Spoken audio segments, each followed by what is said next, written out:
अस्सलाम वालेकुम फ्रेंड्स, मेरा नाम दस्सी इफ्तिखार है और आप देख रहे हैं मेरा YouTube channel plate of code. आज की इस वीडियो में मैं आपको बताने वाला हूं what you will learn in object oriented programming.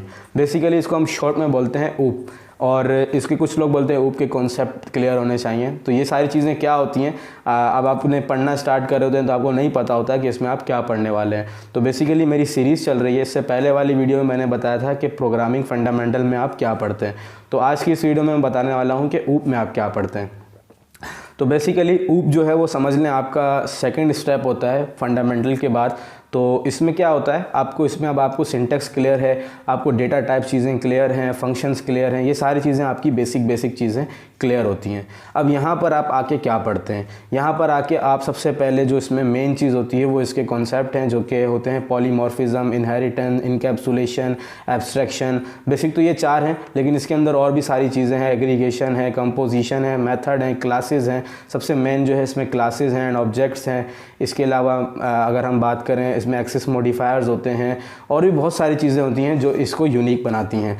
और इसमें क्या होता है, ये बेसिकली अगर आपने प्रोग्रामिंग फंडामेंटल में जो चीज़ें बनाई होंगी, अगर आप जब ये स्टार्ट करेंगे तो आपको बहुत सारी चीज़ें आसान लगेंगी कि यार जो वहाँ पर हम प्रोग्रामिंग फंडामेंटल में बहुत मुश्किल तरीके से करते थे वो यहाँ पर बहुत ही आसानी तरीके से कर रहे हैं। बेसिकली जो नाम है ना, इनहेरिटेंस, ये सारी चीज़ें हैं, जैसे पॉलीमॉर्फिज्म, ये सारी चीज़ें आप पढ़ेंगे।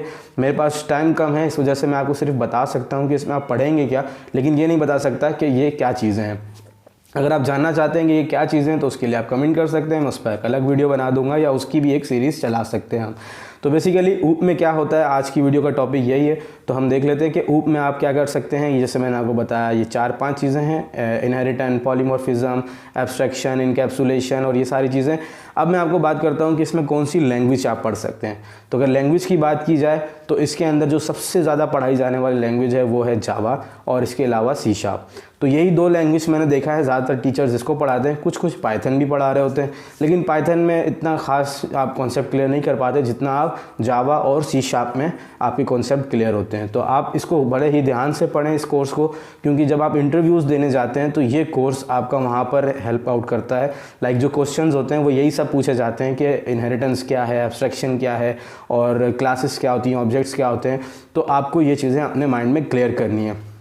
इसके अलावा अगर हम बात करें इस पर आप प्रोजेक्ट्स कौन कौन से बना सकते हैं, तो अगर प्रोजेक्ट्स की बात करते हैं तो इसमें आप बना सकते हैं मैनेजमेंट सिस्टम।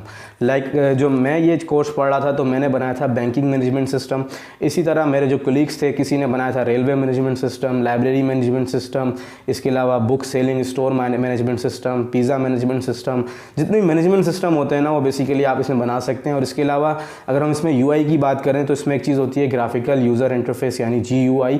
तो उसमें क्या होता है, उसके अंदर है जे फ्रेम्स, जिसमें आप ड्रैग एंड ड्रॉप से चीज़ें बनाते हैं तो बहुत अच्छे UI बना सकते हैं। आप फंडामेंटल पढ़ के आते हैं, वहाँ पर UI नहीं होती, लेकिन जब आप ये कोर्स पढ़ते हैं तो आपको बहुत अच्छा लगता है बनाने में, क्योंकि इसमें आप पिक्चर्स यूज़ कर सकते हैं, क्लिक्स यूज़ कर सकते हैं, कर्सर यूज़ कर सकते हैं। ये सारी चीज़ें आप यूज़ करके यहाँ पर इसको अच्छा बना सकते हैं। इसके अलावा जो इसमें एक अहम चीज़ होती है वो होती है डेटाबेस। इसमें आप डेटाबेस भी कनेक्ट कर सकते हैं। इसके अलावा लॉगिन, ऑथेंटिकेशन और ये सारी चीज़ें आप इसमें पढ़ने वाले हैं।